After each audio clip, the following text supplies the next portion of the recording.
कौन सा भजन सुनाए। क्या बात है। बोल सामरे बोल तुझे में कौन सा भजन सुनाओ।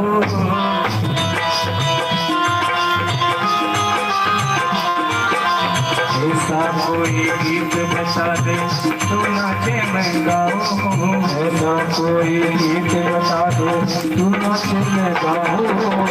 ऐसा कोई गीत बता दे तू नाचे मैं गाऊं। ऐसा कोई गीत बता दे तू नाचे मैं गाऊं। नचाता रहूं हर बार सांवरे, नचाता रहूं हर बार सांवरे। नचाता रहूं हर बार सांवरे, नचाता रहूं हर बार सांवरे। रंग सुने के हाथ से तेरा सिले किया दीदार का। तेरा सुने के हाथ से तेरा सिले किया दीदार का। लग दुल्हा सा तो दिलदार सांवरे, लग दुल्हा सा तो दिलदार सांवरे। लग बनरा सा तो दिलदार सांवरे, लग बनरा सा तो दिलदार सांवरे। रब से लेके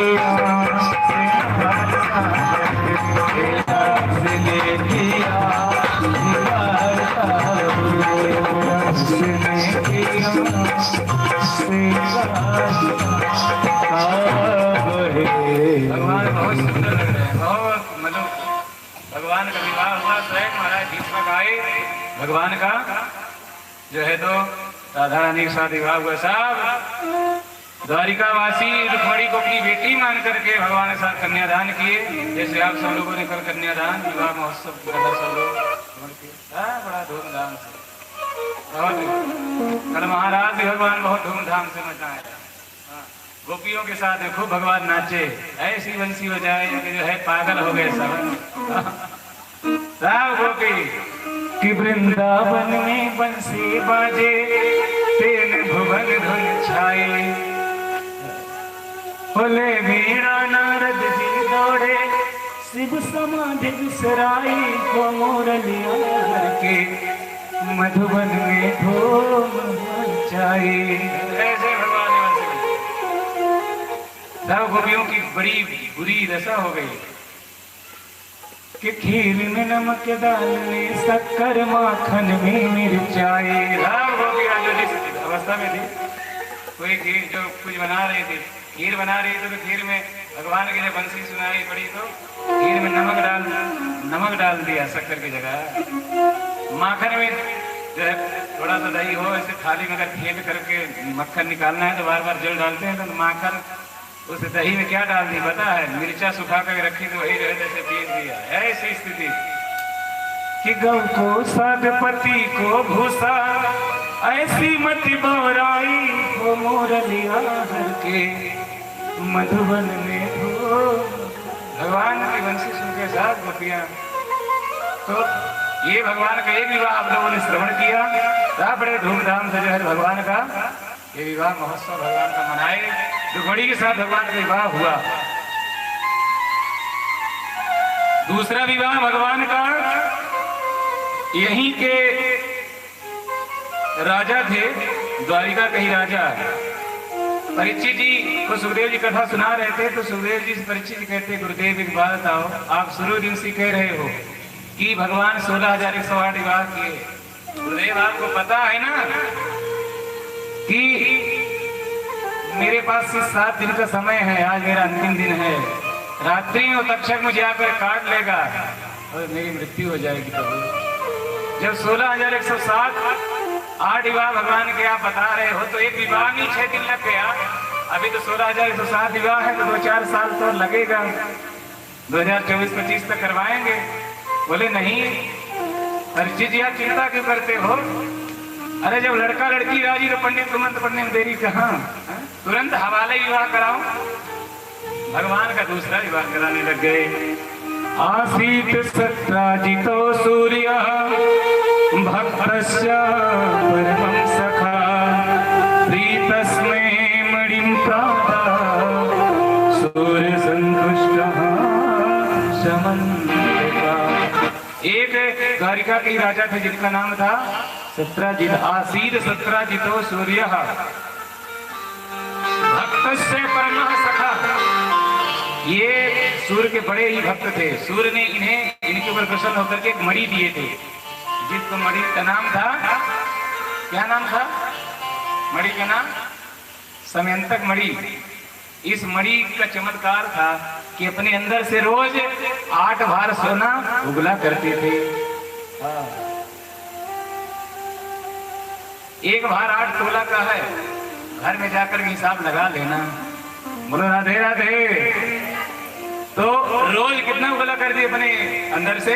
8 भार सोना रोज प्रतिदिन उगला करती थी मणि।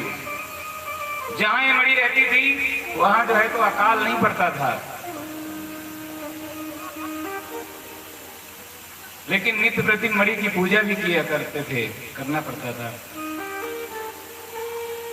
भगवान तक ये बात जब पहुंची तो भगवान ने अपने सेवकों को भेजा, जाओ उनसे बोलो मणि लेकर के आए, राजा हूं मैं, मेरा अधिकार है उस मणि पे। लेकिन सत्राजित ने मना कर दिया देने से भगवान को। देखो भगवान धन जो है तो भगवान को ही देना चाहिए, क्यों भैया जी? सही बात है ना। अब देखो मणि के लिए मना किया। अब सुनना थोड़ा कथा इस समय तक मणि से थोड़ा।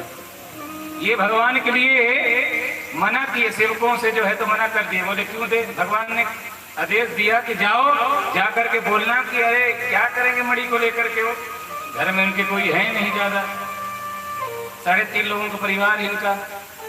ये सत्राजित थे, सत्राजित पत्नी थी, सत्राजित का भाई प्रसेनजित था और उनकी छोटी सी बेटी थी जिनका नाम था सत्यभामा। भगवान को इन्होंने धन देने से, लक्ष्मी देने से मना किया। एक दिन एकदम मणिम कंठे, इनका जो छोटा भाई प्रसेनजित था गले में मणि को जो है धागे से लटका करके गले में पहन करके गया किसी शेर का शिकार करने के लिए, किसी शेर का वध करने के लिए गया जंगल में। तो हुआ ऐसे कि इससे ज्यादा शेर ताकतवर निकला और शेर ने इसको ही मार दिया। कहीं शेर के जो है तो कानून में जो है तो वो बालों में जो है तो मणि जो है धागा उसका लटक गया। उस शेर को किसी भालू ने मार दिया और मणि लेकर चला गया। जब लौट करके नहीं आए प्रसेनजीत तो सत्राजित ने कहा हो ना हो, द्वारिकाधीश भगवान जो है मणि मांग रहे थे, मैंने मना कर दिया, लगता है मेरे भाई को मार करके मणि ले लिए। देखो लोग तो भगवान पर भी जो है तो आरोप लगा दिए। अब भगवान को भी जो है तो सब कहने लग गए, आपस में बात फैलने लग गई। अरे कृष्ण तो बचपन के चोर हैं, बचपन में माखन में से चुराए राजा बन गए भैया, लेकिन चोरी करने की आदत नहीं गई। तब भगवान को ही जब खरी खोटी सुना। भगवान करने करने क्रमच जाता, बात कान तक पहुंचते पहुंचते भगवान तक पहुंच गई। भगवान के जो मंत्री हैं उद्धव जी, इन तक बात पहुंची और उद्धव से भगवान तक बात जब पहुंची तो भगवान गए किसके पास? गुरु के पास गए। कितने लोग गुरु बनाए बताओ? वो मैया देखो 4 लोग गुरु बनाए हैं, बाकी सब जो है तो यहाँ निगुड़े लोग पड़े हैं। हाँ सब ऐसे ही हैं, ऐसे निगुड़े लोग। जिंदगी बेकार है आप लोगों की। जो लिया है वो भगवान की शरणागति स्वीकार कर लिया और जिसने नहीं लिया उसने अभी समय तो स्वीकार नहीं किया। अभी आप लोग तो जो है तो पहले स्टेज में हो, भक्ति तो कर रहे हो, शरणागति तो स्वीकार कर लिए। लेकिन यदि आज बड़ा जो है तो एक बार जोर से राधे राधे बोलिए।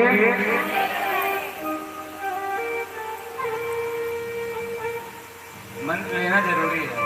हमें नहीं पता था पहले, जब हमें इस चीज के बारे में पता चला तो हमने तो कई साल हो गए, हमें तो जबरदस्ती दे दिए गया था।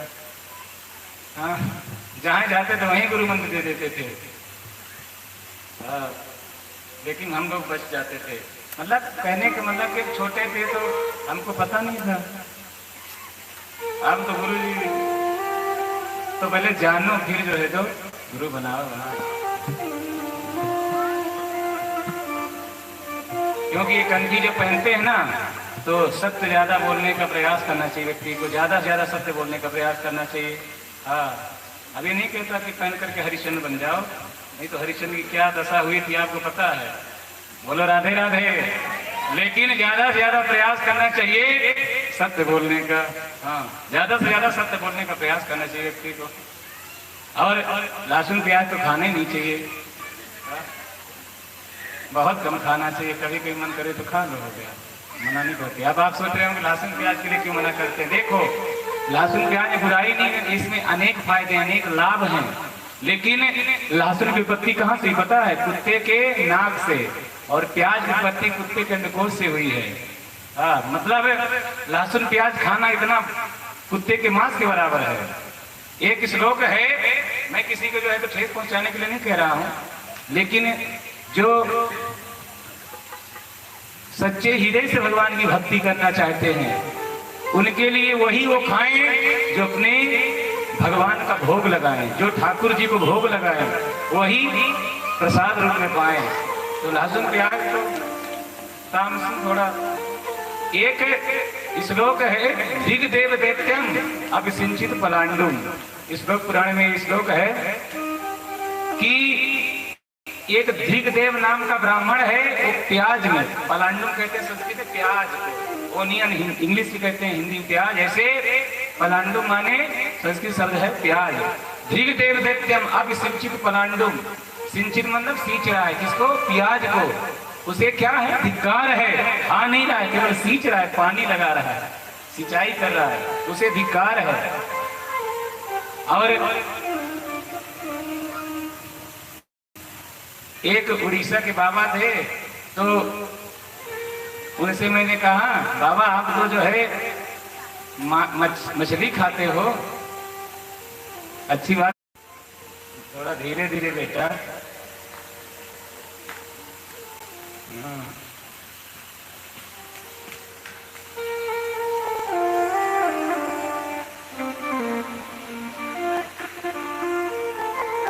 अपनी पत्नी से कहते हैं, हो ना हो द्वारिकाधीश कृष्ण ही मारे हैं। किससे कह रहे हैं? अपनी पत्नी से। सुनो, तुमसे कह रहा हूं, तुम किसी मत करना, क्योंकि भी पता थोड़ी ना है कि द्वारिकाधीश ही मारे हैं, कोई और भी मार सकता है, कुछ भी हो सकता है। लेकिन अपनी पत्नी से बोले, पत्नी ने कहा मैं किससे कहने जाऊंगी भला। लेकिन अपनी पत्नी को बोले तो माता जी से रहा नहीं गया। कोई बात यदि आपको जल्दी पहुंचाना हो समाज में तो किसको बोलना चाहिए पता है? माताओं को बोलना चाहिए। माताओं को बोल दो और साथ में भी बोल दो, और जल्दी पहुंचाना हो तो ऐसे बोल दो कि तुमसे कह रहे हैं, तुम किसी से मत कहना। फिर देखो, हाँ, अब